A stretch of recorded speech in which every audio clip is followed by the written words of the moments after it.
Magandang umaga po sa inyo mga kababayan. Magandang umaga at good morning. Salamat po kay Idol. Si Idol po, mapakabait. Si Idol TikTok. Talaga po yan, walang problema. Kaya po yan ay aking dinadala.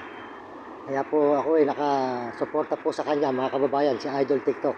At ganoon din po si Kuya Bal. Basta sinabi po ni Kuya Bal na suportahan ko siya, wala pong problema. At saka po sila, yung kanya anak na si Papa Rab.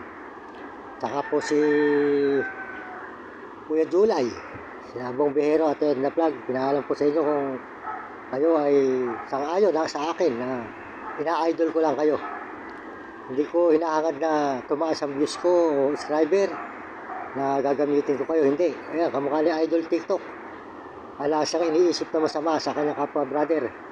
Kaya yung nagsalita po sa YouTube noon na napanood ko na ginagamit ko raw po sila Kuya Bal. Hindi po. Idol ko lang po sila mga kababayan. Idol ko po si Kuya Bal Santos, Idol TikTok, tsaka po si mga ibang brother na mababait. Yung kanyang anak, si Papa Rab at sila ka-business, yan, naka-peso. Tsaka po sila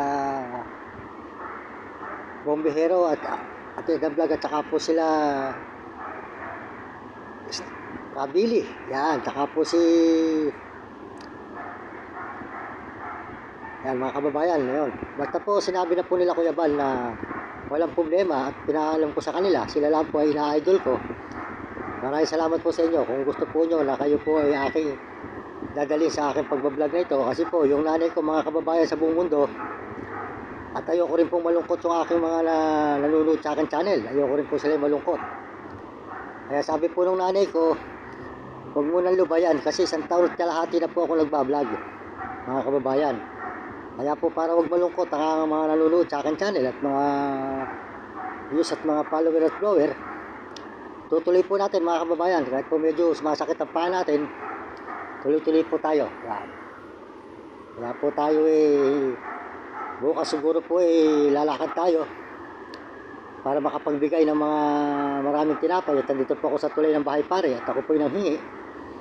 At marami po ako mabibigay ngayon ng mga tinapay sa mga taong nangangailangan at yung mga tinutulungan natin na 8 anak na may tumulong na brother na pinagawa ang bahay. Salamat po doon sa brother na napagawa ang bahay at mapakabait mo.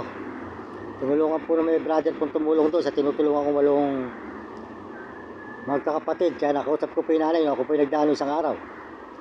Kaya po mga kababayan, para hindi malungkot ang ating mga kababayan sa buong mundo, kahit po tayo ganitong pangit na lalaki, tuloy-tuloy po ang ating pagbibideo. Kaya po masasabi ko lang sa inyo, huwag na po niyong padadala yung aking chikas at gawa po nung chikas ko iba po makikinabang. At bayan po ninyo, pag may tao po na tumulong sa akin na buo ang kanyang kalooban at hindi na ako lolokohin, at pag ako po naman ay pinagpala ng YouTube, hindi na po natin sila mapabayaan. Kaya po sabi ng nanay ko, tuloy-tuloy ko ang pagbablog ko at ang YouTube ang bahala sa iyo. Hindi ka pababayaan ng YouTube.